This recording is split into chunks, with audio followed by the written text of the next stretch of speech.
The anime begins with a glimpse of Songchai City, still showing marks from a past demon attack. Later that evening, Wang Ling is seen at a small roadside eatery, ordering a bowl of ramen for dinner. After the recent demon assault, both the government and the people of Songchai had worked together to repair the damage in different parts of the city. Wang Ling felt relieved that he could finally live the peaceful life he always wanted. However, just as Wang Ling was about to start eating using special chopsticks designed for his immense power, he was startled by the sudden appearance of a monstrous demon attacking nearby. Some demons had survived Wang Ling's destruction of their world and had now entered the human world seeking revenge, causing chaos. Quickly standing up from his seat, Wang Ling intended to eliminate the demons, but before he could act, someone else had already attacked and defeated the demon. Although Wang Ling couldn't make out the person's identity, he could tell it was a girl, judging by her appearance as she acted from a helicopter. Choosing not to dwell on the girl since the demon's interruption had postponed his dinner, Wang Ling decided to continue his meal. The next day, Wang Ling's classmates, Chan Chao and Gu Hao, were observed examining their school building. At the same time, their friend Lin approached them, questioning why Chan Chao and Gu Hao were lingering in front of the school instead of attending class. Gu Hao then explained to Lin that their school building should still be under repair due to the demon attack incident. However, it was confusing that the renovations were surprisingly quick, especially since the school building looked unchanged, as if it had never been destroyed by the demons. The scene then shifted to a few days earlier when Wang Ling asked the demon frog to stay in the school backyard, because the demon world had been eliminated, preventing the demon frog from returning home. At that moment, Zhou Yi suddenly visited Wang Ling, urging him to quickly restore the school building so the students could resume classes for the new semester. As a result, Wang Ling requested the demon frog to manipulate time with his power. Due to excessively exerting his power to restore the school building to its original state, the demon frog immediately felt weakened, and his body became emaciated.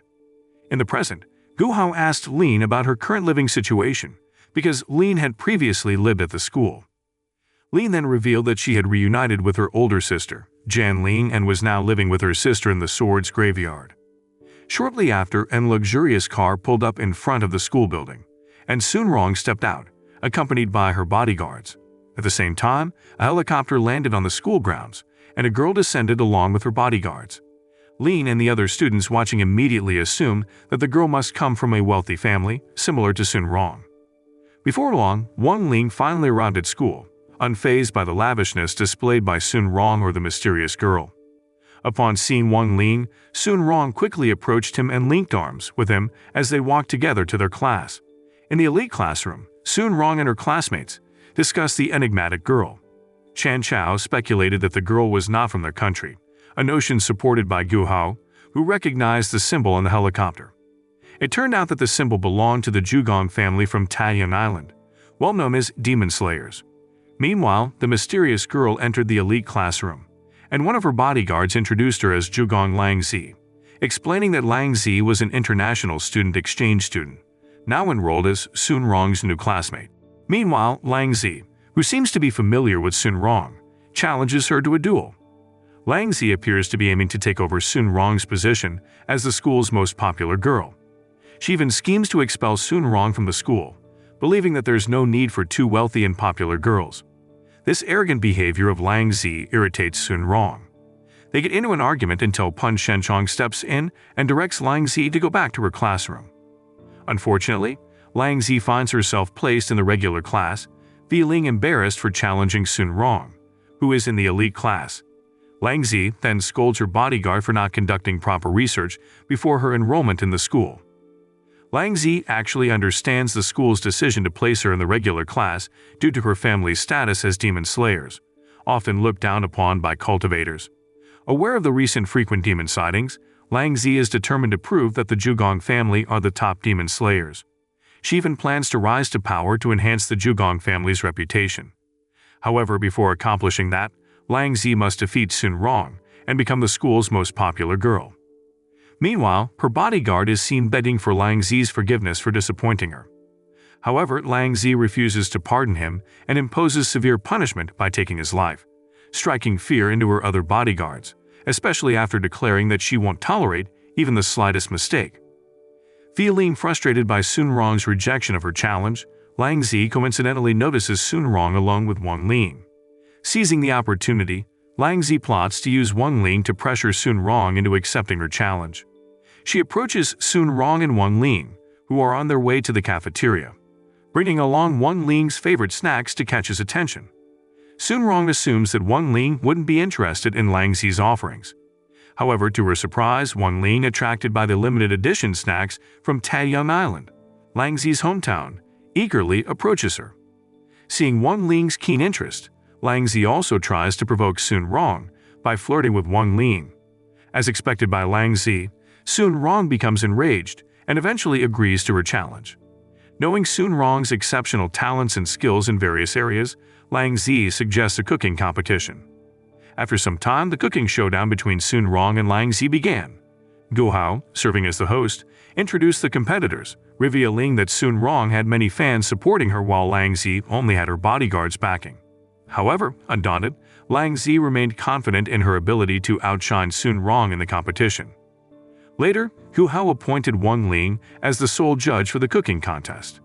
As the competition started, Lang Zi quickly showcased her culinary skills, skillfully handling food ingredients and kitchen utensils.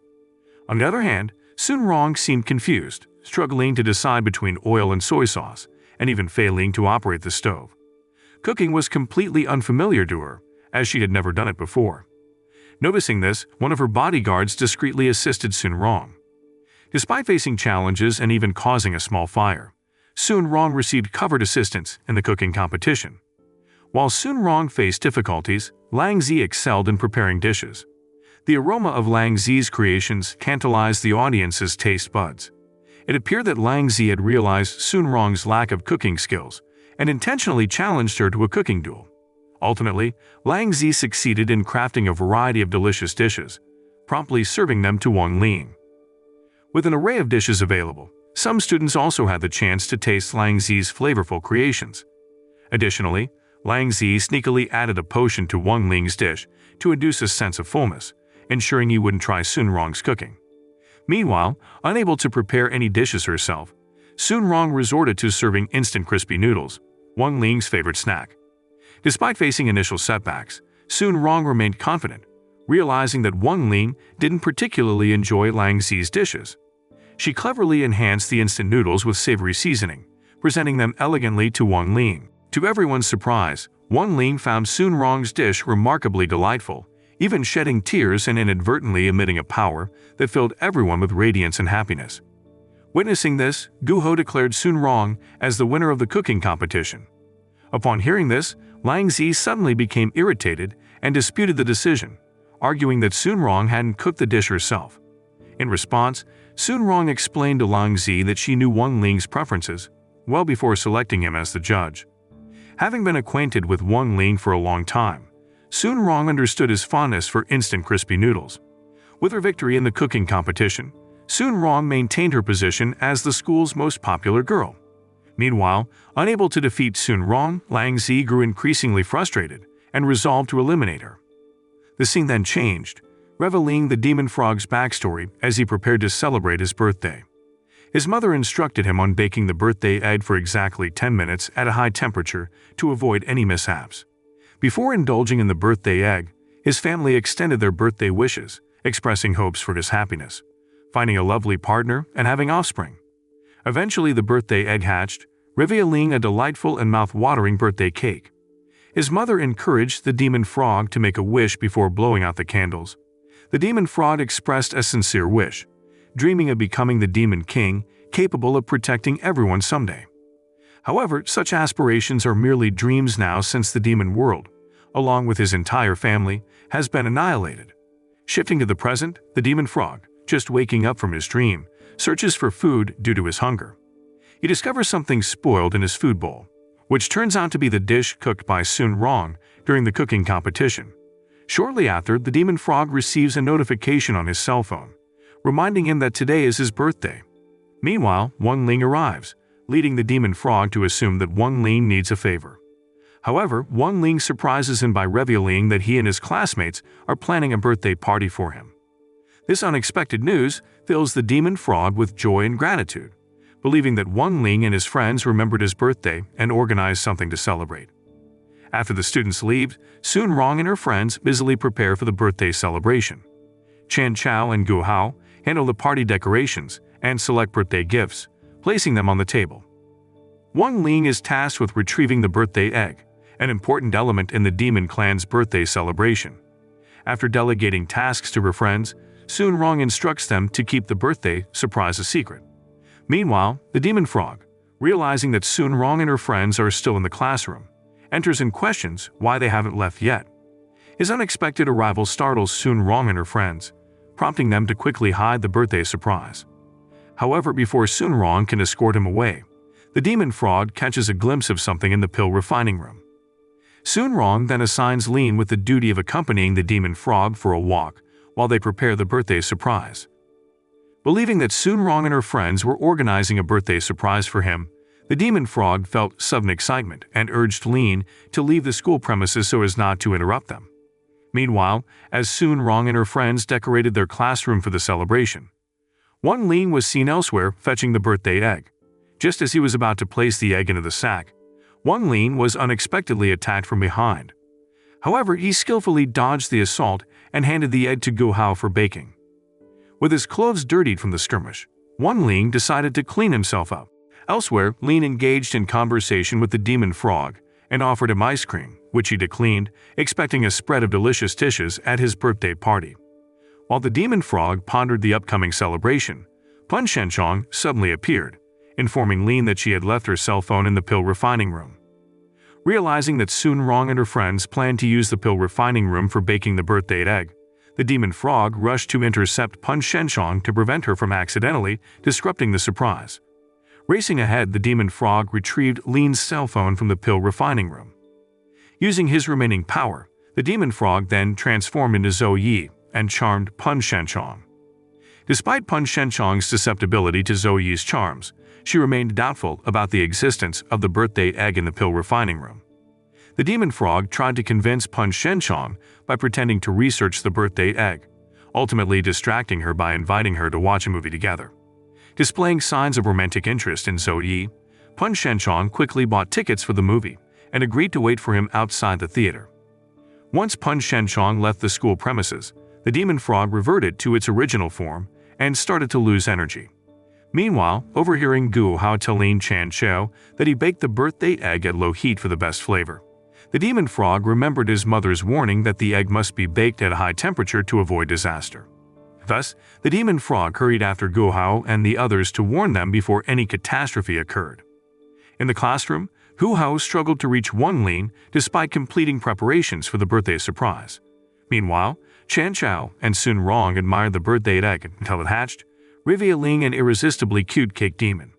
Caught off guard by the creature's charm, Chan Chao fell victim to its attack, allowing the cake demon to possess his body.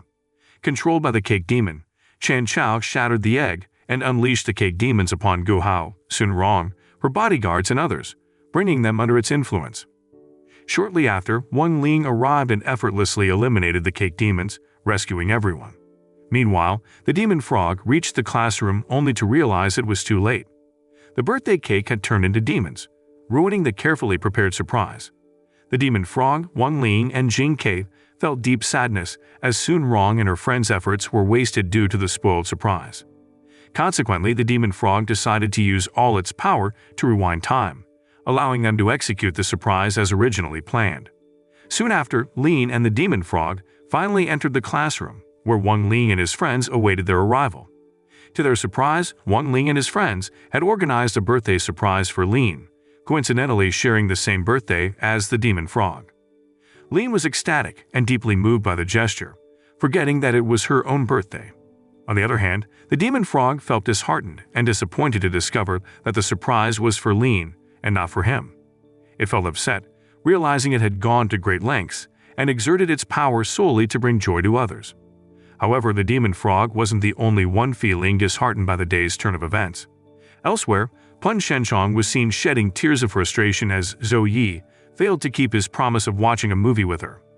Upon contacting Zhou Yi, she was surprised to learn that he was out of the country on a business trip.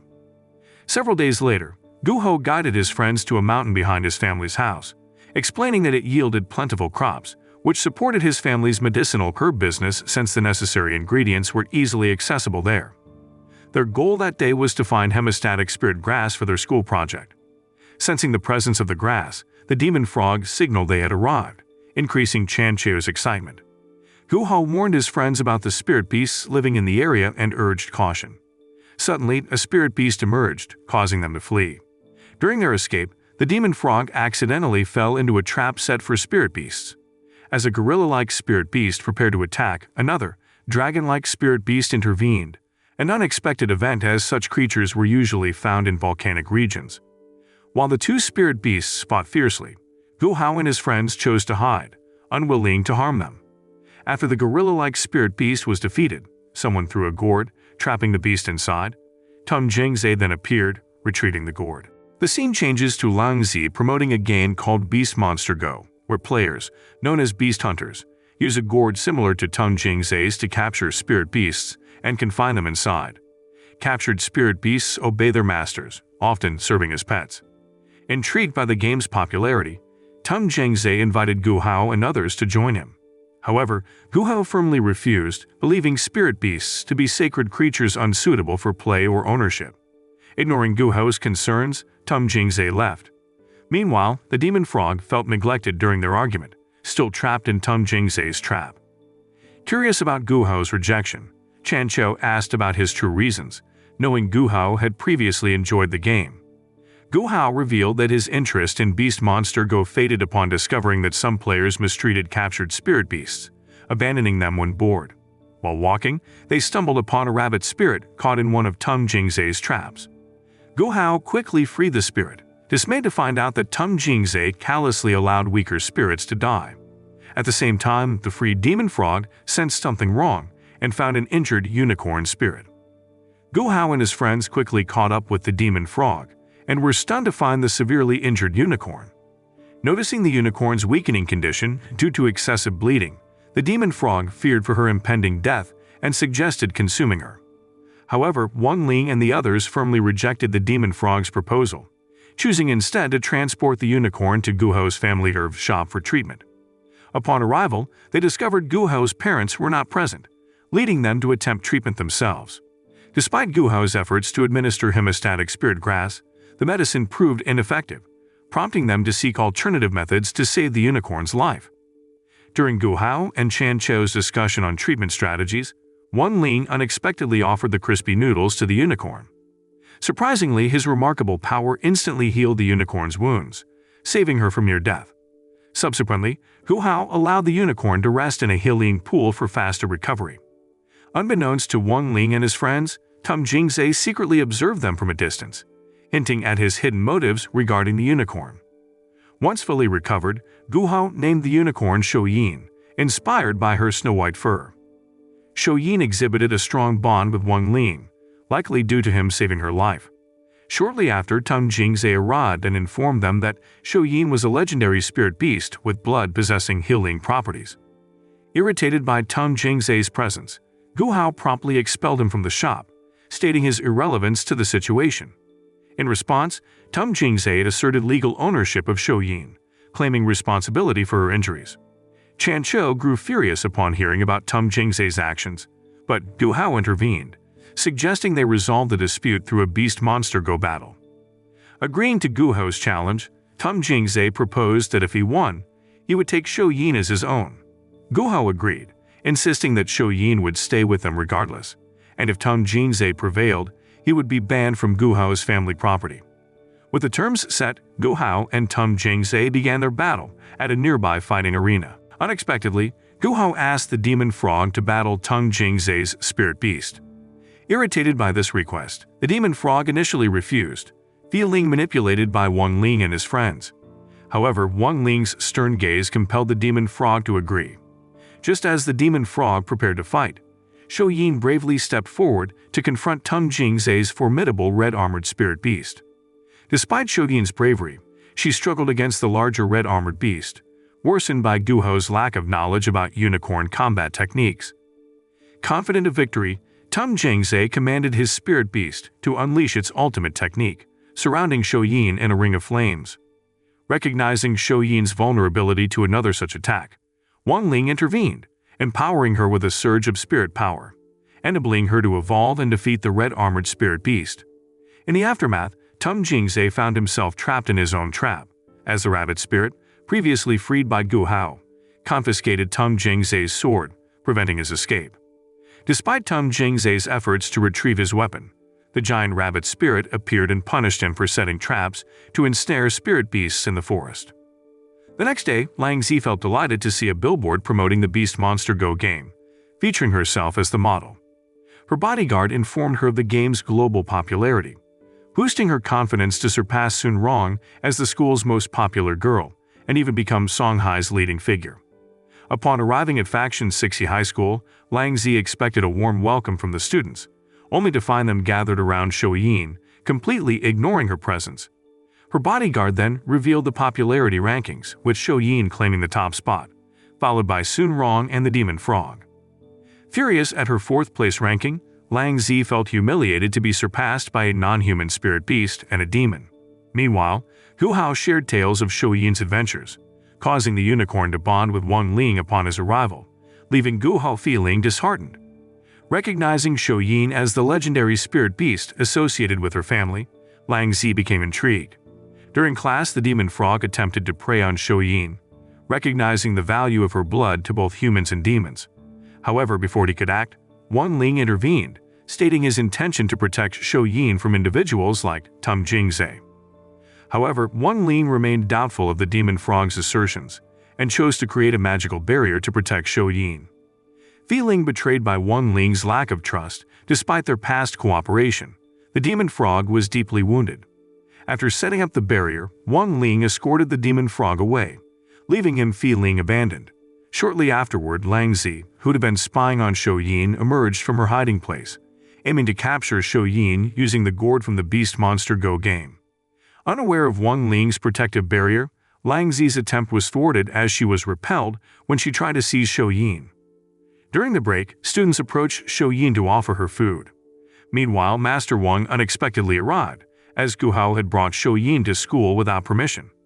Initially planning to disperse the crowd and send Shou Yin away, Master Wang's heart softened upon seeing Shou Yin's adorableness, and he allowed her to stay at the school. Meanwhile, Lang Zi watched from a distance and learned about the magical barrier protecting Shou Yin. Determined to capture the unicorn, Lang Zi decided to enlarge Shou Yin's size to break the barrier. After the students returned to their classrooms, Lang Zi secretly administered a special pill to Shou Yin to hasten her growth. Shortly after, during Master Wang's lesson in the elite class, a powerful tremor shook the surroundings, indicating that Shou Yin had transformed into a massive unicorn. Gu Hao was astonished by Shou Yin's sudden growth, suggesting that she might have undergone evolution. Lin proposed that Shou Yin might have ingested something triggering her rapid transformation. Some frightened students urged Master Wang to expel Shou Yin from the school, but Master Wang defended her, believing she wouldn't cause harm. However, Shou Yin inadvertently destroyed the demon frog's cage and consumed a student's spirit sword. Despite this, Master Wang continued to advocate for Shou Yin and instructed the students to return to their lessons. Gu Hao took responsibility for the damage caused by Shou Yin's actions, acknowledging that he had brought her to the school. Unexpectedly, Master Wang was displeased with Shou Yin's behavior, leading him to confine her in the school gym to suppress her spiritual power. Gu Hao and Chan Cheo expressed concern about Shou Yin being left alone, but Sun Rong reassured them and promised to visit her the next day. Meanwhile, Wang Ling attempted to console Shou Yin, suggesting that a legendary spirit beast like her didn't belong in a human settlement. After leaving Shou Yin in the gym, Lang Zi and her bodyguards appeared, aiming to capture Shou Yin and make her the Zhugong family's pet. Lang Zi's plan to utilize an evolution stone to harness Shou Yin's spiritual power backfired when Shou Yin consumed the stone, resulting in her rapid and enhanced evolution. Wang Ling and Gu Hao, intending to check on Shou Yin, were astonished to find her transformed into a giant, breaking free from the school gym. Shou Yin's uncontrollable power caused chaos in the city, prompting Zhou Yi and the 7-star squad to mobilize a spiritual formation to restrain her. Gu Hao, desperate to protect Shou Yin, intervened but ended up being swallowed whole by her, prompting Zhou Yi to activate the formation to subdue her. Meanwhile, Wang Ling and the demon frog observed from a distance. When asked about his plan, Wang Ling assured that he wouldn't harm Shou Yin and released the demon frog's seal, allowing him to transform into his formidable form. Zhou Yi, noticing Wang Ling's presence, trusted him to handle the situation and instructed his subordinates not to act recklessly. The demon frog, unaware of Zhou Yi's attack, was about to retaliate when Wang Ling intervened, hinting at his alternative strategy. Shortly after, the demon frog warned Wang Ling about the imminent danger posed by Zhou Yi's powerful attack. Instead of instructing the demon frog to fight back, Wang Ling instructed him to open his mouth wide. As Zhou Yi charged towards the demon frog, she was unexpectedly swallowed by him. Absorbing Zhou Yi's spiritual power, the demon frog expelled Gu Hao and the evolution stone, causing Zhou Yi to return to her normal size. Realizing the danger Zhou Yi posed to both humans and herself in the human world, Wang Ling decided to relocate her. Using Jing Kei's spiritual power, Wang Ling created an interdimensional portal, transporting Zhou Yi into the unicorn world where she could reunite with her kind and be safe. The scene then shifts to a flashback of Wang Ling and his father visiting a fair. Young Wang Ling was captivated by a wooden sword, later revealed to be Jing Kei. While Wang Ling admired the sword, his father discussed with the seller about an ancient sword claimed to be a historic treasure. The seller asserted it was a legendary sword wielded by cultivators to defeat dragons, but Wang Ling's father remained doubtful, considering it to be a mere imitation. Recognizing the dishonesty of the seller trying to pass off a fake sword as genuine, Wang Ling's father became angry and quickly escorted Wang Ling away from the situation. As they left, Wang Ling couldn't help but look back longingly at Jing Kei, almost as if the wooden sword was begging to be taken along. In the present, Gu Hao entertained his friends with a story about the four most powerful swordsmen, engaging in an epic duel to determine the world's greatest swordsman. He described how the intensity of their battle captivated everyone who witnessed it. In the midst of the fight, a mysterious woman suddenly appeared, fearlessly challenging the swordsman. Despite her seeming underestimation of their abilities, the swordsman launched a coordinated attack against her. To the surprise of everyone, the enigmatic woman effortlessly defeated the four swordsmen, and then disdainfully left, without a second glance. Chan Chao, doubtful of Gu Hao's narrative, found it difficult to accept that such skilled fighters could be so easily overcome. Despite Chan Chao's skepticism, Gu Hao insisted on the truth of his story, leading to a spirited debate until Master Wang intervened, steering their attention towards a demonstration of spiritual sword skills between Chan Chao and Wang Ling in the arena. Before the demonstration began, Chan Chao advised Wang Ling to replace his wooden sword, fearing it might break during the bout.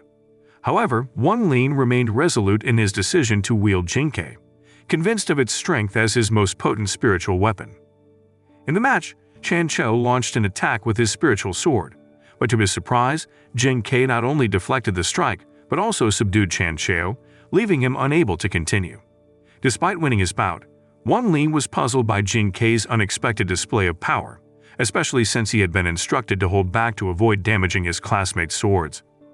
When Wang Ling sought an explanation from Jing Kei, he received no answer. In the next duel, Wang Ling was scheduled to face Sun Rong, who wielded the powerful spiritual sword Ah Hai. However, Sun Rong struggled to control Ah Hai, indicating that it was influenced by an external force. They were astonished to find that Ah Hai seemed drawn to Jing Kei, suggesting the presence of a significant magnetic field around him. The duel came to a halt as Jing Kei and Ah Hai became inexplicably stuck together. Realizing the situation, Lin, who had experience caring for spiritual swords, suggested that Jing Kei might have entered the awakening stage. During this stage, a spiritual sword becomes restless and may resist its wielder, creating a magnetic field. This explained why Chan Chao's sword, being male, was deflected by Jing Kei's pull. Similarly, Jing Kei was attracted to the female Ah Hai, resulting in their entanglement. Lin proposed seeking help from an experienced spiritual sword caretaker to resolve the issue. The next day, Lin took her friends to the sword's graveyard, her former home. She explained that it was where improperly forged or unused spiritual swords ended up. Despite its remote location, Lin was familiar with the area from her childhood. There they met Lin's older sister, Jan Ling, a seasoned spiritual sword caretaker. After examining Chan Chao's condition, Jan Ling reassured him that his injuries were minor. As Wang Ling tried to separate Jing Kei and Ah Hai, Jing Kei unexpectedly moved toward Jan Ling and stuck to her. Jan Ling realized that Jing Kei had entered the awakening stage expressing surprise at encountering a spiritual sword with such a strong magnetic field. Wang Ling's classmates were confused about how a wooden sword like Jingke could possess such a field. Wang Ling explained that the magnetic field was a result of the psychological challenges faced by spiritual swords at the awakening stage, indicating that Jingke needed proper guidance to overcome them. During the discussion, Zhou Yi and his 7-star squad arrived, surprised to see Wang Ling and his classmates. They asked about Jingke's connection to Wang Ling, but Wang Ling's group evaded the question. Zhou Yi revealed that they sought Wang Ling's help to repair their damaged spiritual sword. They recounted a recent encounter with a swordswoman causing chaos in the city. Despite their efforts, they were easily defeated, resulting in damage to their sword. Unable to fight without it, they turned to Wang Ling for help. Furthermore, Zhou Yi explained that the swordswoman wielded a wooden sword with a significant magnetic field. Upon hearing this, Chan Chou and the others immediately focused their attention on Wang Ling, realizing that the sword owned by the swordswoman was identical to Jingke. At the same time, Zhou Yi received a phone call informing him that the swordswoman had reappeared and was causing chaos. Upon learning this, Zhou Yi and the 7-star squad, unable to fight due to their broken spiritual sword, observed as Sun Rong and the others chose to confront the swordswoman. Despite being high school students, Zhou Yi never underestimated their abilities, considering their past victories against demons. Furthermore, he fully trusted his master, Wang Ling, and permitted them to engage the swordswoman in battle. In the midst of the chaos, the swordswoman reveled in her apparent invincibility, mocking the warriors attempting to challenge her. From a distance, Lang Zi observed with curiosity, wondering how the swordswoman came to possess such an extraordinary spiritual sword. Noticing Zhou Yi's presence nearby, Lang Zi ordered her swordsman to withdraw, leaving the situation in Zhou Yi and the 7-star squad's hands as she departed with her bodyguards. Amidst the intense battle, the swordswoman skillfully anticipated and countered the incoming attacks. When Gu Hao attempted an underground assault with his spiritual sword, the swordswoman effortlessly dodged the strike and skillfully parried simultaneous attacks from Sun Rong and Lin. Observing the skirmish, Zhou Yi praised his disciple's efforts while acknowledging the swordswoman's superior combat skills. Meanwhile, Wang Ling instructed Jingke to confront the swordswoman, but Jingke hesitated and continued to cling to Wang Ling, harboring feelings for her due to her exceptional beauty. Recognizing Jingke's attachment, Wang Ling expressed her preference for a strong spiritual sword willing to use its power to protect and aid others. Encouraged by Wang Ling's words, Jingke affirmed his strength as the mightiest spiritual sword. As Jingke made his declaration, the swordswoman took notice and swiftly approached him. At the same time, Wang Ling had a sudden recollection of the swordswoman's identity, triggering a flashback to when he asked his father to purchase the wooden sword he had seen at the fair. Wang Ling's father fulfilled his son's request by promptly obtaining the wooden sword. However, when Wang Ling asked about the scabbard usually accompanying such swords, the merchant claimed that the wooden sword did not come with one, despite actually having hidden it. Nevertheless, Wang Ling accepted the wooden sword and preserved it over the years. In the present, Wang Ling finally realizes that the swordswoman is the missing scabbard of the wooden sword he acquired years ago, implying that she is Jingke's elder sister, Jingyi, who had been searching for Jingke, as they form an inseparable unity. Following the resolution of the incident, the media reported the mysterious swordswoman's defeat by the 7-star squad, though Wang Ling effortlessly resolved the issue. However, preferring to avoid attention, Wang Ling entrusted Zhou Yi with managing the aftermath, desiring a quiet and serene life. Meanwhile, Zhou Yi felt relieved knowing that Wang Ling had finally found the missing scabbard, understanding its significance as a crucial protector and support for spiritual swords, especially as their strength increased, often leading to psychological challenges. As a consequence of the chaos caused by Jingyi, resulting in damage to the warrior's spiritual swords, she was tasked with repairing the damaged swords as part of her punishment. In another scene, a cultivator named Lord Thunder was seen traveling by train to a specific destination. At the same time, Zhou Yi and his 7-star squad also boarded the same train, intending to apprehend a group of thieves who had stolen a highly valuable item from an auction. Despite their efforts, the thieves managed to outsmart Zhou Yi and his team, successfully securing the prized possession and separating the train carriages to escape capture.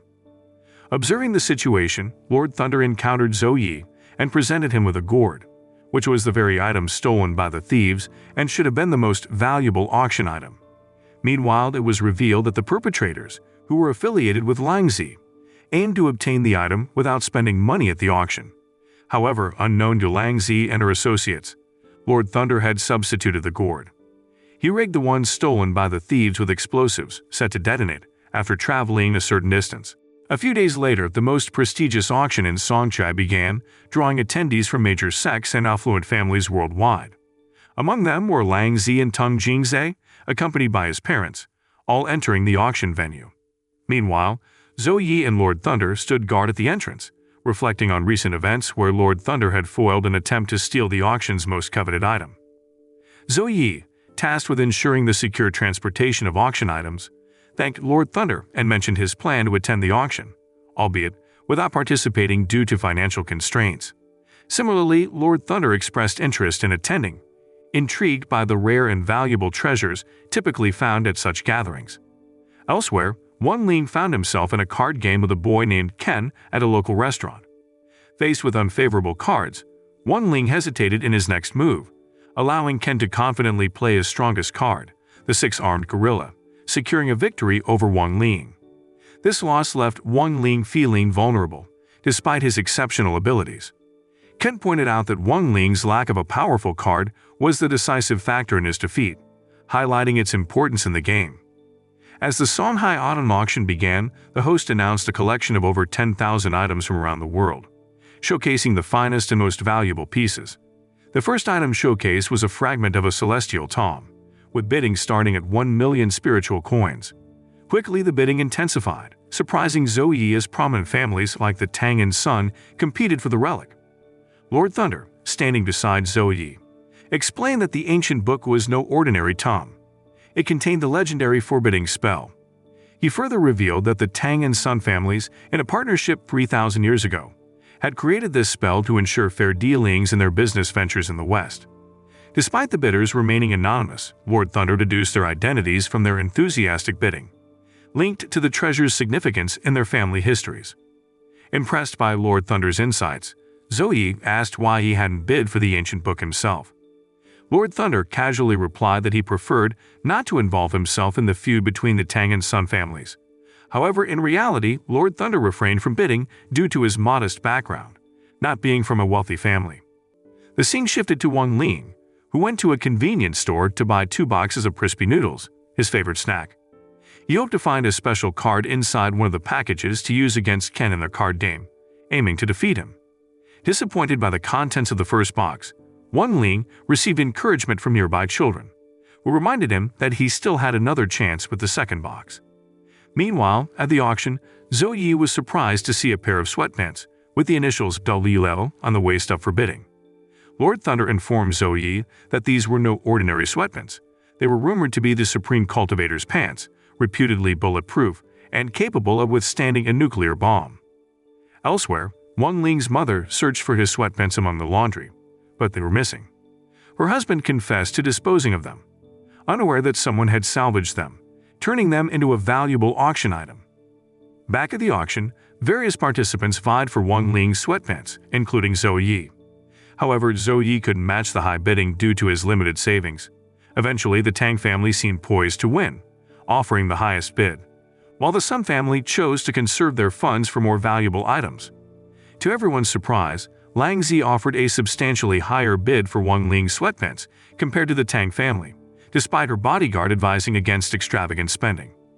Lang Zi remained firm, confident in her calculations and determination to acquire all the treasures she desired.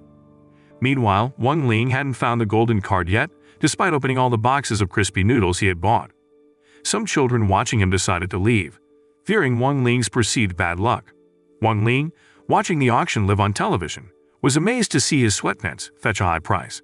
Shortly after, the auctioneer introduced the sealed white-eyed blue dragon, a mythical box capable of granting any wish, which Lang Zi's associates tried to steal. The audience was astonished by this unexpected item, and bidding started at an astounding 10 million spiritual coins. Even the Tang and Sun families were willing to exhaust their fortunes for a chance to acquire the white-eyed blue dragon. Lang Zi boldly placed a bid of 40 million, stunning the room, including the Tang and Sun families, who eventually backed down. Confident of securing the item, Lang Zi was taken aback when Lord Thunder unexpectedly bid 45 million spiritual coins for the white-eyed blue dragon. Zhou Yi, puzzled by Lord Thunder's bid despite claiming to be financially constrained, questioned him. Lord Thunder disclosed that he had earned a substantial sum from the auction of Wang Ling's sweatpants, allowing him to confidently bid for the white-eyed blue dragon. At the same time, Zhou Yi received a call from Wang Ling, instructing him to bid 87 million for the white-eyed blue dragon. With no one able to surpass Wang Ling's bid, Zhou Yi, representing Wang Ling, was declared the official winner of the white-eyed blue dragon, capable of granting any wish. Later that night, as Zhou Yi prepared to meet Wang Ling, Lord Thunder secretly followed him, observing from a distance. Surprised that a high school student had directed Zhou Yi to secure the auction's most valuable item, Lord Thunder remained confident that only he possessed the ability to unseal the white-eyed blue dragon. However, to his amazement, Wang Ling effortlessly destroyed the seal and released the dragon trapped within. Rather than making a wish to the powerful creature, Wang Ling defeated the dragon, transforming it into the most potent card he would use to defeat Ken. In the following days, Gu Hao voiced his discontent with the demon slayers patrolling Songchai, whose actions often disrupted the peace of the residents. While getting ready for school with Wang Ling, Gu Hao was startled by a speeding motorcycle rider endangering others' safety. Assuming the rider to be a demon slayer, Gu Hao confronted them, hoping that the 7-star squad would apprehend such individuals who acted recklessly and bring them to justice. However, to Gu Hao's surprise, the rider suddenly turned around and approached them, sparking panic as Gu Hao feared potential retaliation for his remarks. Gu Hao urged Wang Ling to flee, fearing that the approaching rider might be a demon slayer who posed a threat. Holding onto Wang Ling's arm tightly, Gu Hao confessed his apprehension about the demon slayers, known for their rough behavior. However, to their astonishment, the rider turned out to be Chan Chou, who had joined the ranks of the demon slayers. Following Chan Chou's transformation into a demon slayer, students at Faction 60 High School discussed his new appearance, characterized by a thug-like demeanor and a departure from the school's dress code. They were surprised by Chan Chou's decision to align himself with the demon slayers, especially considering his previous role as the president of the elite class. Later, Gu Hao attempted to buy gum at the school's food stall but was refused service for not wearing the school uniform. Reacting quickly, Gu Hao escorted Chan Chou away from the stall, while Wang Ling purchased his favorite snack, crispy noodles. Gu Hao then questioned Chan Chou about his significant change since joining the demon slayers. Chan Chou explained that the organization had provided him with clothing and an iron rod for fighting demons. Worried, Gu Hao reminded his friend about their status as Faction 60 high school students, emphasizing that Chan Chou shouldn't associate with outside organizations. However, Chan Chou disregarded Gu Hao's advice, asserting his right to choose his affiliations and personal style. He warned Gu Hao not to interfere in his affairs and criticized the school uniforms as dull and outdated. During their disagreement, Wang Ling noticed Pun Shenchong observing them. Pun Shenchong criticized Chan Chou for breaking the rules and warned him against associating with external organizations. Despite the warning, Chan Chou remained determined to be part of the demon slayers, sparking a heated argument. Concerned about Chan Chou's significant transformation since joining the demon slayers, Sun Rong suggested informing Chan Chou's father. However, Gu Hao opposed the idea, fearing his father's strictness and the potential repercussions for Chan Chou. Despite the risks involved, they felt compelled to intervene to assist their friend. Wang Ling proposed a plan to expose the true nature of the demon slayers. However, executing the plan required using someone as bait to observe the demon slayers' activities. The next day, Wang Ling and Gu Hao recruited Sun Rong to deliberately approach the demon slayers while they observed from a distance, ready to document any misconduct. Gu Hao hoped that by gathering evidence of the demon slayers' wrongdoing, they could persuade Chan Chou to reconsider his affiliation once he learned the truth. Despite Sun Rong's willingness to aid her classmates, she couldn't shake off her apprehension about potential danger from the demon slayers. Gu Hao, seeking to reassure her, promised to keep a close watch on her safety from a distance. Later that day, as Sun Rong traversed a quiet alley, she encountered the demon slayers stationed there. One of them greeted her and approached, prompting Wang Ling and Gu Hao to brace for misconduct. However, they were surprised when he laid his jacket on the ground for Sun Rong to walk on, displaying unexpected kindness. After ensuring her safety, they advised her against walking alone in deserted areas, where demons might lurk. Observing from a distance, Gu Hao and Wang Ling were amazed by the demon slayer's unexpected benevolence towards Sun Rong. Despite this, Gu Hao maintained his skepticism about their true motives. Shortly afterward, they noticed the demon slayers observing an elderly lady preparing to cross the road. Instead of offering assistance, they appeared to be assessing her, leading Wang Ling to suspect their intentions, especially since the lady carried a valuable branded bag, suggesting a potential robbery. Meanwhile, Chan Chao suddenly emerged and approached the elderly lady to help her cross the street. Observing this, the demon slayers quickly warned Chan Chao that the old lady was, in fact, a disguised demon. However, their caution came too late, as the demon revealed its true form and attacked Chan Chao. Reacting swiftly, Gu Hao and Sun Rong rushed to assist Chan Chao, ultimately defeating the demon with the combined efforts of Chan Chao and the demon slayers. Recognizing their misjudgment of the demon slayers, Gu Hao and Sun Rong apologized for their prejudice. In response, one of the demon slayers, Jin Dao, graciously accepted their apology, understanding the skepticism often directed towards them by the townspeople of Songchai. As outsiders, they were accustomed to such suspicion. Despite the distrust they faced, Jin Dao affirmed the demon slayer's dedication to protecting everyone from demon threats. He expressed hope for the Songchai townspeople's support in their battle against demons, aiming to foster a cooperative relationship between Huaxiu and Taiyang Island. Impressed by Gu Hao and Sun Rong's skills in battling demons, Jin Dao extended an invitation for them to join the demon slayers alongside Chan Chao. While Gu Hao and Sun Rong expressed interest, Jin Dao excluded Wang Ling from the offer, perceiving him as weak and lacking sufficient spiritual power, fearing he might impede their efforts if he joined. Later that night, Chan Chao approached Wang Ling and insisted on convincing Jin Dao to accept Wang Ling into the demon slayer group, despite Wang Ling's lack of interest in joining. Chan Chao disclosed that his father had disowned him due to failing an exam and causing his spiritual sword to bend. In the midst of his despair, Chan Chao was suddenly attacked by a menacing demon. Despite his attempts to defend himself, Chan Chao found himself overwhelmed until Jin Dao and the demon slayers intervened, saving him and defeating the demon. Thankful for their help and feeling lost after his expulsion, Chan Chao readily agreed to join the demon slayers upon Jin Dao's offer. As Chan Chao and Wang Ling prepared to meet Jin Dao to advocate for Wang Ling's inclusion, they were shocked to discover Jin Dao collaborating with the same demon who had previously disguised itself as an elderly lady. It became evident that Jin Dao and the demon slayers were causing chaos in Songchai, promising rewards to the demons for allowing themselves to be defeated by the supposedly weaker demon slayers. Chan Chao felt betrayed and stunned by this revelation, realizing that Jin Dao and his allies had deceived both him and the people of Songchai by posing as defenders against demons. Upon seeing Chan Chao, Jin Dao ordered his minions and the demons to silence Chan Chao by eliminating him.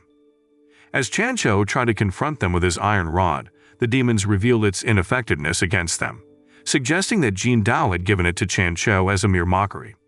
Suddenly, Chan Chao became possessed by a demon, aiming to seize control of his body. Jin Dao urged Wang Ling to surrender, citing Chan Chao's possession as a hindrance. However, Wang Ling easily defeated the demons, having previously conquered the demon world. Meanwhile, under the demon's influence, Chan Chao attacked Wang Ling, but Wang Ling skillfully dodged and promptly expelled the demon by pressing his fingers against Chan Chao's forehead. After defeating Jin Dao and his allies, Wang Ling pretended to be unconscious and feigned ignorance when Chan Chao, now back to normal, asked about what had happened. The next day, a man disguised as a member of the 7-Star Squad following orders from Zhou Yi arrived at the Demon Slayer headquarters, suspecting their involvement in recent demon attacks.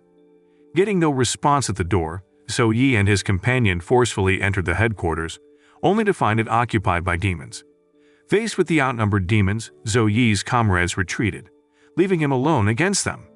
Coincidentally, Wang Ling passed by on his bicycle and saw Zhou Yi being attacked by the demons.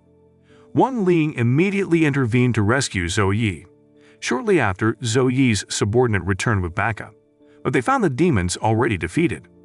Zhou Yi claimed sole credit for defeating the demons, unaware that the entire incident had been captured on a CCTV camera nearby, installed by an unknown individual. A few days later, Zhou Yi, having recovered from his injuries, prepared to address the recent demon attack on Songchai in a press conference. As he stepped onto the stage, he was pleasantly surprised to find Wang Ling and his classmates among the audience, showing their support. Zhou recounted a frightening encounter with the demon frog a decade ago, when he was still part of the 7-star squad. Despite the immense challenge posed by the demon frog, Zhou bravely fought to protect everyone, especially Wang Ling, who was in grave danger. With unwavering courage, Zhou unleashed his power and ultimately defeated the formidable demon frog. After that incident, Zhou made a commitment to dedicate himself to protecting Songchai. He shared several instances where he and the 7-star squad successfully thwarted demon threats. He explained how the recent demon attack exploited a vulnerability created by past events, leading to chaos in the human realm. However, Zhou assured the citizens that he had eradicated the demon's strongholds and captured hundreds of troublemaking demons, ensuring Songchai's safety. He pledged to continue safeguarding the city alongside the 7-star squad. In the midst of the audience's admiration for Zhou, the stage monitor unexpectedly played CCTV footage showing him overwhelmed by demons.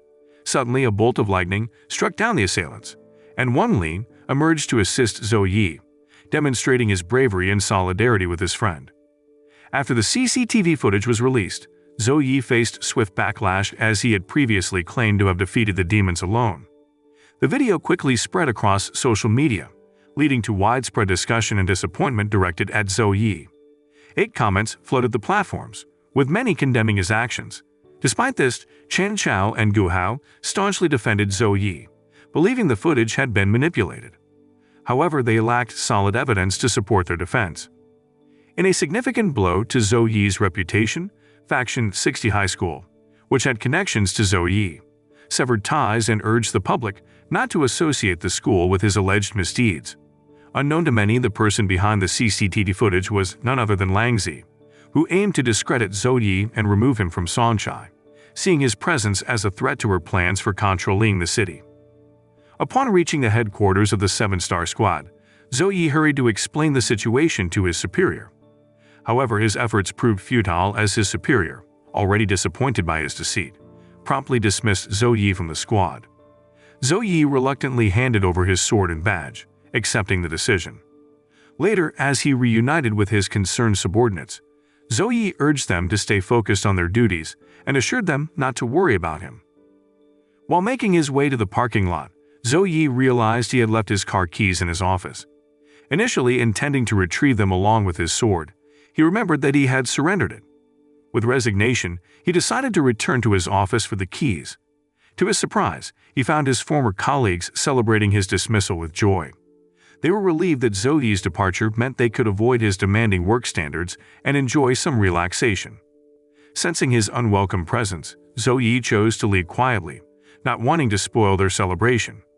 With a heavy heart, Zhou left the 7-star squad headquarters and headed home.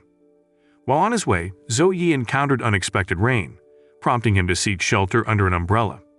However, the recent news labeling him a liar had turned the people of Songchai against him, even leading a shopkeeper to refuse to sell him an umbrella.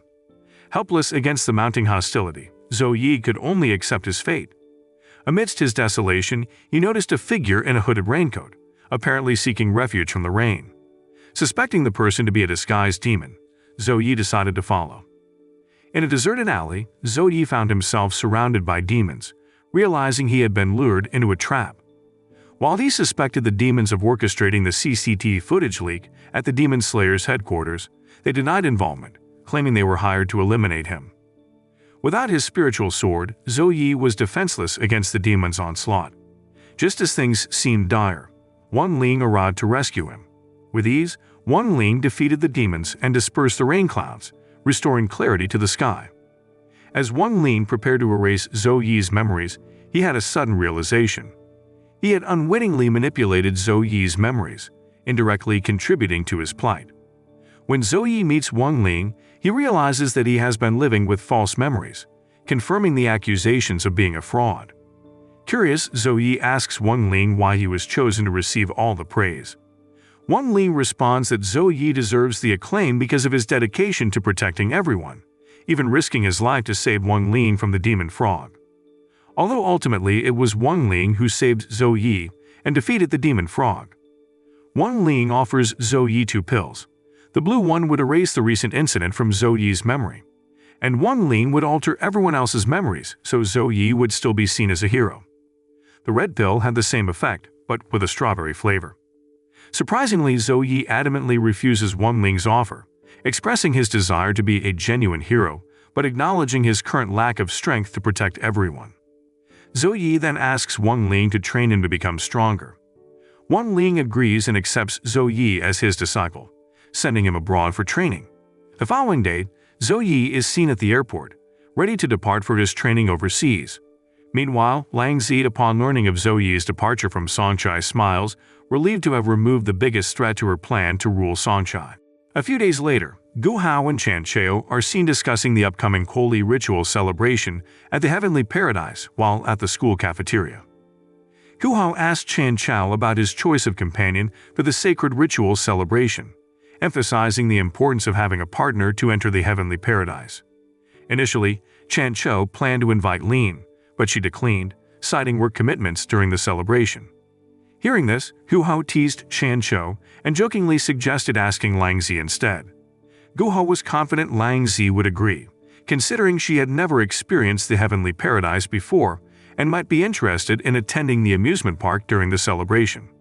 Although Chan Chao had feelings for Sun Rong and wished to invite her, he doubted she would accept his invitation, feeling inadequate compared to Sun Rong's wealthy background and impressive spiritual abilities.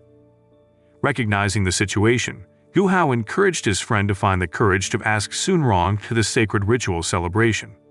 With Gu Hao's support, Chan Chao felt empowered to approach Sun Rong about the event. However, as Chan Chao geared up to speak to Sun Rong, he witnessed her inviting Wang Ling instead. This left Chan Chao feeling heartbroken, realizing that Sun Rong already had a companion for the celebration. Later that afternoon, Chan Chao met with Gu Hao, who shared his disappointment after being turned down by Lang Zi. They consoled each other, acknowledging their shared romantic misfortune. The following night, Gu Hao waited at the gate of the Heavenly Paradise, patiently anticipating Chan Chao's arrival despite traffic delays. Shortly after, Wang Ling finally reached the Heavenly Paradise and encountered Gu Hao, who had been patiently waiting at the entrance. Seeing Wang Ling arrive alone, Gu Hao assumed that Sun Rong had abandoned him.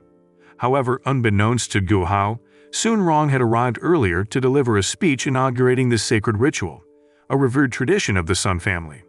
Addressing the crowd, Sun Rong announced the assortment of complimentary food available for everyone's delight, and disclosed that the highlight of the evening would be the unveiling of the Jingo Bang, the Sun family's revered magical staff, at 11 o'clock. After her speech, Sun Rong officially initiated the sacred ritual celebrations, welcoming guests to enter the Heavenly Paradise. Meanwhile, her bodyguard directed Wang Ling to use the VIP entrance, sparing him from waiting in line. As they wandered around, Sun Rong invited Wang Ling to join her for dinner at her home, revealing that her parents were absent. Wang Ling agreed, on the condition that Sun Rong provide his favorite crispy noodles. With Sun Rong's approval, they hurried to the Sun family residence for dinner. To Sun Rong's surprise, they discovered her grandfather, Yi Yuan, at home, who insisted they dine with him. During the meal, Yi Yuan probed into Sun Rong and Wang Ling's relationship, assuming they were romantically involved. When Sun Rong attempted to clarify matters, Yi Yuan silenced her, insisting that Wang Ling provide the answers. Wang Ling honestly responded to Yi Yuan's questions, but Yi Yuan perceived his replies as arrogant. Yi Yuan then questioned Wang Ling's level of cultivation, discovering that Wang Ling was considerably weaker than Sun Rong. This revelation enraged Yi Yuan, who condemned Sun Rong's association with someone he considered feeble and ineffective, fearing it would endanger the Sun family's future. Despite his inclination to expel Wang Ling, Yi Yuan's bodyguard intervened, reminding him of the Sun family's ancestral matchmaking customs, which he was obligated to uphold. Yielding to tradition, Yi Yuan presented Wang Ling with 3 tests to demonstrate his suitability to marry Sun Rong and become a member of the Sun family. For the initial trial, Yi Yuan guided Wang Ling and Sun Rong to the playground within the Heavenly Paradise Square. Despite an unexpected accident where the champagne tower collapsed, causing a messy situation, Wang Ling and Sun Rong persevered towards the testing area, undeterred. Upon arriving at the arena, Yi Yuan proposed a physical strength challenge to Wang Ling. Despite Yi Yuan achieving a high score and breaking a record, He felt dissatisfied, reminiscing about his past accomplishments. Underestimating Wang Ling, Yi Yuan and his guards expected an easy win.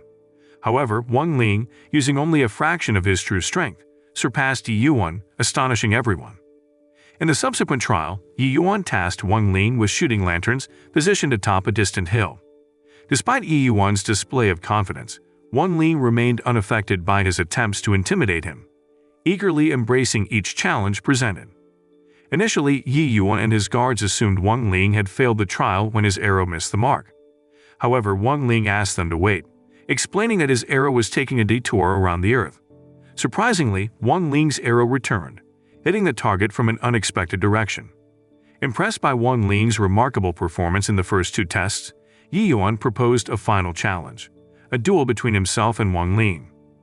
Leading them to the Sun family's armory, Yi Yuan presented a variety of legendary weapons. Taking precautions, Wang Ling opted for a red staff embedded in a boulder to prevent accidental harm. When Wang Ling effortlessly extracted the staff, which weighed over 5 tons, both Yi Yuan and Sun Rong were amazed. Yi Yuan was particularly amazed because the staff was traditionally reserved for the Sun family founders, and no one had been able to lift it for thousands of years. Perplexed by Wang Ling's extraordinary strength, he quickly returned the staff to its place, causing a powerful quake. Witnessing Wang Ling's achievement, Yi Yuan and his guards bowed before him, recognizing his ability to wield the Sun family's most cherished artifact. Later, Sun Rong and Wang Ling joined the festivities at the Heavenly Paradise Square to celebrate the conclusion of the sacred ritual, releasing lanterns and anticipating the unveiling of the magical staff in the center of the pond. Unbeknownst to them, a demon lurked in the shadows, seemingly tracking their movements with a purpose. As the crowd eagerly awaited the revelation of the Sun family's revered magical staff, they were shocked to find it gone. Yi Yuan quickly pointed the blame at Wang Ling, suspicious of him because of his unique ability to handle the staff. Meanwhile, the scene shifts to Langzi awakening on the morning of the holy ritual. Feeling a sense of urgency, she hurried outside and came across a crow symbolizing her father. Respectfully, Langzi knelt before the crow, regarding it as a paternal figure. Through the crow, her father conveyed the mission to steal the magical staff, referencing Langzi's past failure to acquire the white-eyed blue dragon, which could grant any wish. Although she had anticipated a relaxing weekend, Langzi felt obligated to obey her father's commands and promptly agreed to the task. In the evening, Langzi found herself queuing alongside other visitors eager to enter the heavenly paradise. Since entry required a partner, Langzi, who arrived alone, felt puzzled until she spotted Guhao, Chan Chao, and Lin ahead of her. Approaching Lin, Langzi requested to be her partner to gain access to the heavenly paradise. However, Lin awaited Sun Rong's bodyguard, who would escort her without a partner. Sensing Lin's hesitation, Langzi crafted a tale about seeking to learn the Sun family's traditions for potential collaboration with her own family. Lin doubted Langzi's sincerity, given her affluent background on Taiyang Island. Unfazed, Langzi asserted her capabilities, stating she could handle tasks beyond the typical expectations of wealthy girls. Sun Rong's bodyguard arrived, puzzled by Langzi's presence, but quickly ushered them to the kitchen due to their busy schedule. Inside, Langzi was surprised to be assigned dishwashing duty, while Lin tended to other tableware. Feeling uncomfortable with her unfamiliar task, Langzi faced criticism from a staff member for her lack of skill. In contrast, Lin praised Langzi's willingness to undertake servant-like duties despite her wealthy upbringing.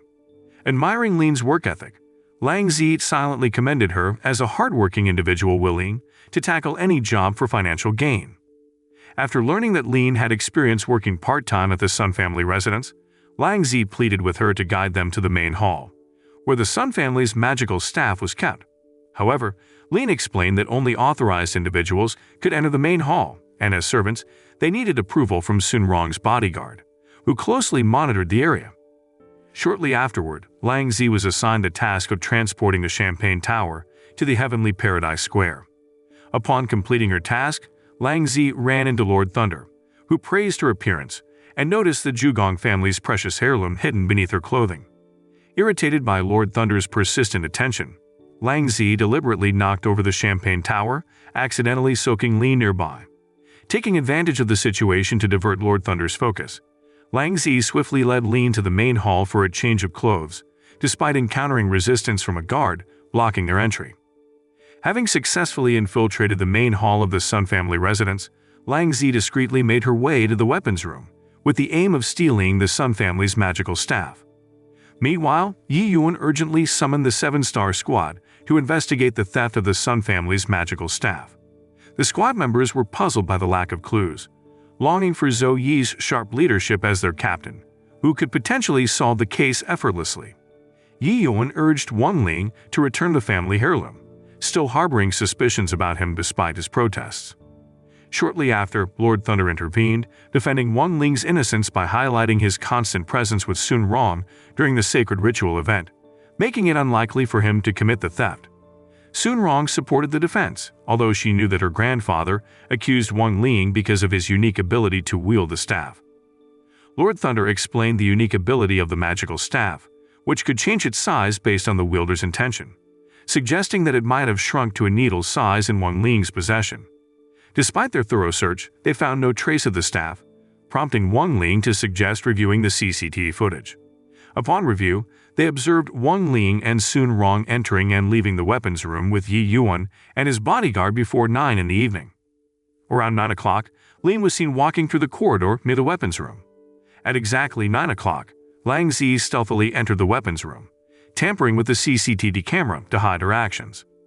The next day, Lang Zi returned to Taiyang Island and began a ritual with her followers in a volcanic crater. While performing the incantations to strengthen the barrier within the crater, Lang Zi's phone rang, showing a call from Sun Rong. Disregarding the call, Lang Zi continued with the ritual. Soon after, she received another call from an unknown number, which she answered, only to hear Sun Rong demanding the return of her family's magical staff. Ignoring Sun Rong's demands, Lang Zi threw her phone into the volcano's crater. Meanwhile, outside the Zhugong family residence, Sun Rong was visibly upset by Lang Zi's lack of response. Upon learning this, Yu Hao, along with Chan Chao and Wang Ling, devised a plan to coax Lang Zi out of her home. In the depths of the volcanic crater, Lang Zi was nearing the end of her ritual when she was startled by loud disturbances from outside. Investigating, she found Gu Hao and Chan Chao causing a disturbance with loud music and off-key singing. Annoyed, Lang Zi confronted them, insisting they leave her property. When confronted by Sun Rong, she was accused of stealing the Sun family's magical staff during the holy ritual. Lang Zi denied the accusation, threatening to involve the police if they didn't leave immediately. However, Sun Rong persisted, referencing CCTV footage showing Lang Zi entering the Sun family's weapons room. As tensions escalated, Jing Ke informed Wang Ling about a strong negative energy emanating from the volcano behind the Zhugong family's residence, coinciding with traces of spiritual energy from the Sun family's staff. Despite this evidence, Lang Zi continued to deny any involvement and ordered her demon-slaying subordinates to attack Sun Rong and her companions while she focused on her ritual. As Lang Zi's minions closed in, Gu Hao wondered about Wang Ling's whereabouts as he had mysteriously disappeared. Meanwhile, as Lang Zi climbed the stairs to the volcanic crater, she encountered Wang Ling, who urged her to return the staff. Despite her protests, Wang Ling's persistent presence irritated Lang Zi, leading her to summon demons to eliminate him. The demons proved to be no match for Wang Ling, known as the Immortal King for his prowess in vanquishing their realm. Wang Ling effortlessly dealt with the demons, even destroying the magic scroll that Lang Zi had used to summon them. As the scroll disintegrated, Wang Ling and Lang Zi found themselves in a menacing realm where a colossal demon lurked, ready to attack. Suddenly, Zhou Yi emerged and battled the demon, ultimately emerging victorious. Wang Ling and Lang Zi were surprised to see Zhou Yi there, defeating such a formidable foe on his own. It seemed that Wang Ling had sent Zhou Yi to Taiyang Island as part of his training, suspecting a possible connection between the demon slayers and the invasion of demons into the human world. Upon arriving at Taiyang Island, Zhou Yi discovered that the Zhugong family had captured the demons trying to enter the human realm and imprisoned them in a volcano crater near their estate.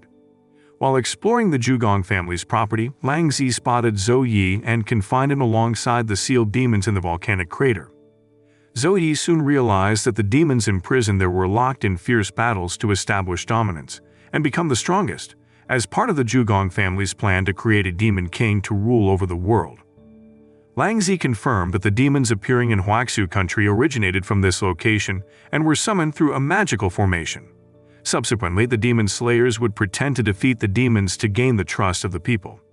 Concerned about the weakening barrier holding the demons captive, Wang Ling and her family were seeking ways to strengthen it and prevent the demons from escaping. Wang Ling admitted her initial plan to steal the Sun family's magical staff, but faced difficulties in retrieving it, ultimately leaving empty-handed. Meanwhile, the demons, aware of their presence, prepared to attack. Despite Wang Ling's warning about the overwhelming number of demons, Wang Ling and Zhou Yi remained resolute, preparing for battle. Recognizing their determination, Wang Ling revealed a potential disaster. Breaking the demon seal would trigger a catastrophic volcanic eruption, endangering Taiyang Island. Wang Ling and Zhou Yi heeded her caution, abandoning their plan to eliminate the demons.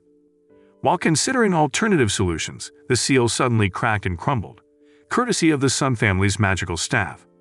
With the barrier shattered, the demons escaped, causing a massive volcanic eruption. Wang Ling and his companions wondered who had destroyed the seal, only to be shocked to learn that the culprit was the demon frog.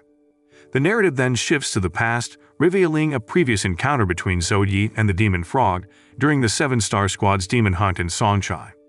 Zhou Yi had asked about the demon's whereabouts, but the demon frog deceitfully claimed to have fled in the opposite direction, concealing its true proximity. After being rescued by the demon frog, the demon expressed gratitude but also urged him to join the demons and become their leader, the demon king, to protect their clan.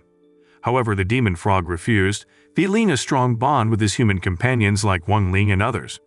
He also remembered his mother's advice, imagining himself as a potential demon king who could promote peace between demons and humans, advocating for their coexistence. The demon frog's perception of humans changed dramatically when he realized that Wang Ling and his friends had never truly considered him a friend. They neglected his birthday and mostly used him for their own purposes, showing little concern for his well-being. Feeling disillusioned, the demon frog encountered the demon he had previously saved, who guided him to the demon sanctuary in Songchai City. There, the demons recounted their escape from the Zhugong family's imprisonment in a volcanic crater, describing the mistreatment they suffered at the hands of humans who were solely focused on their own interests. Upon discovering the demon's plight and oppression, the demon frog felt compelled to intervene. He couldn't stand seeing his kind suffer and being forced into deadly conflicts, endangering their very survival. The demon frog commanded his fellow demons to free their imprisoned brethren, held by the Zhugong family in different locations. However, they faced challenges in breaking the seals. To overcome this, the demon frog devised a plan to acquire the Sun family's powerful magical staff, a renowned weapon in the human realm. Disguised as Lin during the holy ritual, the demon frog infiltrated the weapons room and effortlessly stole the staff, leveraging his past as a formidable demon king. He then transported the staff to Taiyang Island to dismantle the seal enclosing the volcanic crater. In the present time, Lin, after breaking the seal and releasing the trapped demons, the demon frog was surprised to encounter Wang Ling. Realizing he couldn't match Wang Ling's strength, the demon frog ordered his demon allies to retreat. It was then that Wang Ling realized the true culprit behind the theft of the Sun family's magical staff was none other than the demon frog. Acknowledging his inferiority in combat against Wang Ling, the demon frog proposed a challenge. If Wang Ling could correctly answer 3 questions, he and the demons would surrender. Otherwise, they would be allowed to remain in the human world due to Wang Ling's destruction of their realm. Wang Ling surprised the demon frog by accepting the challenge confidently, despite his reputation for avoiding academic pursuits. Aware of Wang Ling's apparent weakness in math, the demon frog asked math-related questions, assuming Wang Ling would struggle. However, Wang Ling astonished everyone by effortlessly answering the questions, revealing his deliberate underperformance in math to conceal his true intelligence. In the next question, the demon frog mentioned the 3-body problem, a complex concept in physics and space science. Instead of offering a theoretical explanation, Wang Ling chose to demonstrate the answer physically by manipulating planets. Witnessing this, the demons mistakenly credited the planetary movement to the demon frog, strengthening their belief in his power. However, the demon frog grew anxious as Wang Ling's actions could lead to disastrous outcomes by bringing the planets dangerously close to Earth. Therefore, the demon frog yielded to Wang Ling's answers to prevent any potential destruction. After correctly answering 2 questions, Wang Ling asked the demon frog to pose the final question. Acknowledging Wang Ling's remarkable intelligence and knowledge, The demon frog asked a question completely unrelated to human understanding: his own date of birth. Seeing Wang Ling struggle with the question, the demon frog became angry, convinced that Wang Ling and his companions had never truly considered him a friend.